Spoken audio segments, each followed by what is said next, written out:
धकेले ए सखी गइल रहनी होली हम खेले चुपके आइल हमके लगले उ धकेले उ तो पीले रहे दारू हमके कहे में हरारू उ तो पीले रहे दारू हमके कहे में हरारू ओकरा संगे हमरा हद हो गइल होलिया में सखी रे गजब हो गइल एगो गाँव के लइका से लब हो गइल होलिया में सखी रे गजब हो गइल एगो गाँव के लइका से लब हो गइल होलिया में सखी रे गजब हो गइल एगो गाँव के लइका से लब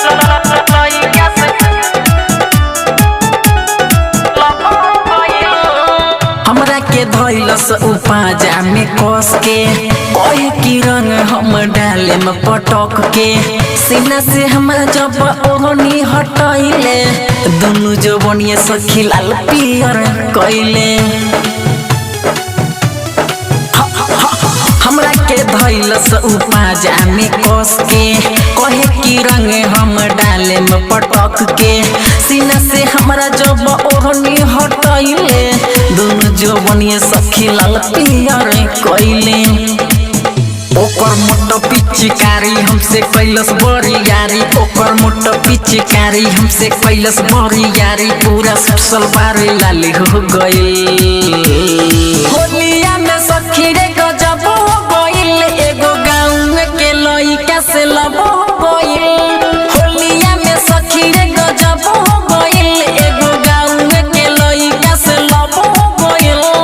होलिया में सखी रे गजब हो गइल एगो गाँव के लइका से लब हो गइल नाम अपन विनय अनमोल बतैले नंबर हमारा हाथ में धरैले कहले की बात प्यारी तोहरे से करेब कोरा बैठा के सखी हमके समझैले नाम अपन विनय अनमोल बतैले